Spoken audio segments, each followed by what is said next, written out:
you know, you would think, great, these are healthy people. These are people who want family and they're faithful to each other and they love each other. But they have not had the conversation about what it takes to raise children together and how it will affect their partnership.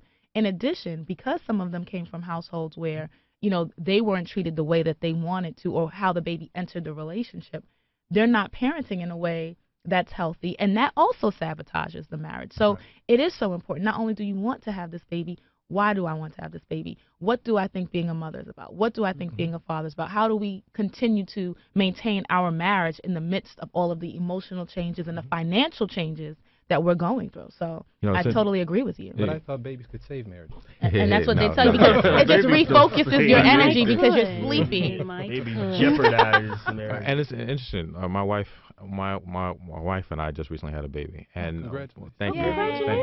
But the reason why I bring that up is that we had to go through that very process of what does this really mean for us. We had to look at our own selves, our own family, our own background, the things we received, and maybe the things that we didn't. And how will that impact how we parent? And that's a day-to-day process, you know. And so I agree that a lot of people haven't done that, and we're still hoping to learn that. And you know, I say that because if I want to do this for myself and my wife, that this is the stuff that we want other people to do, to practice, hopefully, what we're talking about. I agree. And China, I want to ask you.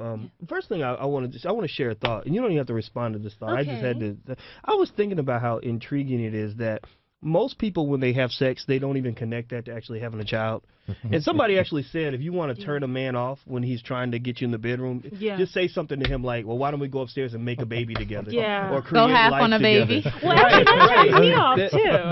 That's right, that connected. Like, and it's so 9 months interesting, of though. this, Right? I mean, but billions of people have been born, and you know, and most of those people never, ever thought, when we do this, there could be a baby coming out of this. I mean, some of them do, right? Some of them try it and plan and all that. But, you know, I was an accident. What about you guys? Anybody else? Well, I was not an accident, but Are you gonna rub my it younger in? sister may have been. That's right. They pray for me. No, it always is God's plan. I think all children are precious in this world, including you boys. Oh, thank you. I feel better But, you now. know, the thing is, you know, so you have the issue of quality. You know, the quality of parenting, the quality of a family, and you have the issue of quantity. And actually in India, just yesterday, we posted a story on madamnoah.com about how people are actually getting paid now in India to have less children. You know, so, you know, I think the first time you do go upstairs and you have sex and you don't really connect it with children and you have one child, something should kick in at that point that tells you that, hey, I can't feed this baby. Something happened. Perhaps I shouldn't have 10 and 12 kids if I can't support them. Now, I'm certainly not knocking anybody who has 10 and 12 kids. My mom, I think, you know, I shouldn't say I think. My mom has 5 girls. My parents, I should say, have 5 girls, but they were like together, you know, just doing it together. And so, you know, that helps if you don't have a mechanism in place or someone you can trust to get you through your 5 and 10 children. That's different. You know, my grandfather had 22, but that's a whole nother story. Go ahead. Wow. And to that, I think that a lot of parents don't think about how the selfishness impacts the children.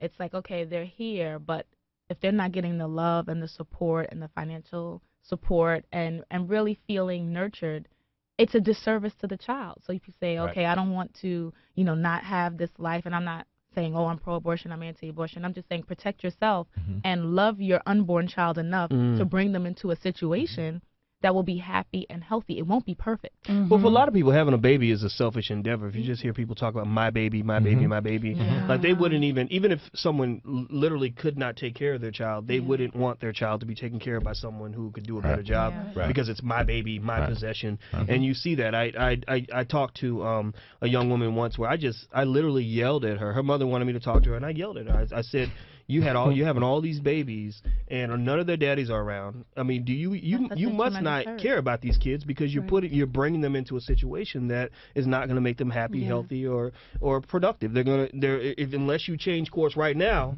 they will become statistics because they're all black males, and we know what happens to black males statistically speaking. Right. And it's interesting when you talk about, you know, people having babies. For a lot of people, unfortunately, in the back of their mind, they think this will make my life better. They can either save my marriage, or I'll have someone to love, or someone to love me back because nobody else is loving me. And that's where we talk about selfishness. That's where it comes in, where you're expecting this young child to now take care of all your emotional needs. That's asking for trouble. Deep. But then who are we to judge under what context parents have children? Right. So my value system may be middle class or upper middle class, and I'm thinking that, oh, people should only have children when they're ready to have children, financially ready to have children.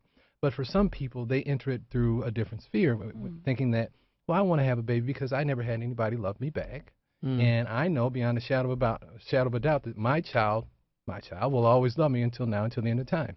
So who am I to say you're bad, you're wrong, and you shouldn't have a child? No. I'll say it. Because you can't guarantee that your child will be anything.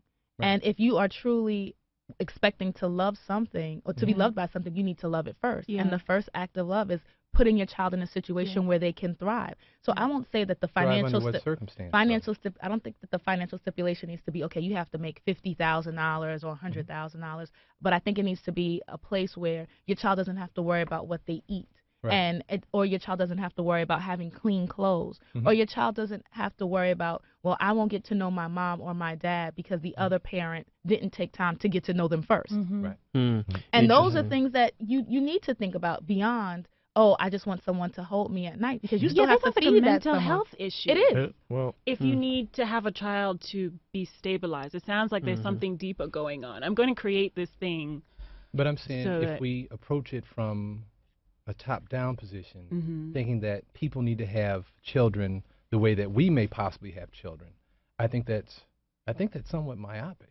But I think the elitism you're looking at is financial, and we're not even talking about just within the confines of financial. We're talking about mentally. So you can make $1 million, and if you're a bird or a pimp, I don't want you to have children. Right. You know, well, and that's the bottom line, because I want your kid to have a good chance at being a productive member of society and to feel love, and not to perpetuate these unhealthy cycles. Right. I hear what you're saying, but on some level, I wouldn't want to say that, okay, because you're at this position, you shouldn't have children. But you should understand what you're doing, and that the things that you want or the things that you hope to get out of having this child might not happen. Right. And that what happens to people when they meet that actual situation, now that creates other issues. Right. Now my child doesn't love me the way I thought the child would, and now I'm acting out. Now I don't care. Now the child's even worse. Right. And now you created that situation. So I would want people to be more aware of what are the possible consequences of these thoughts. Right. I see all the points that you guys are making. I mean, I think that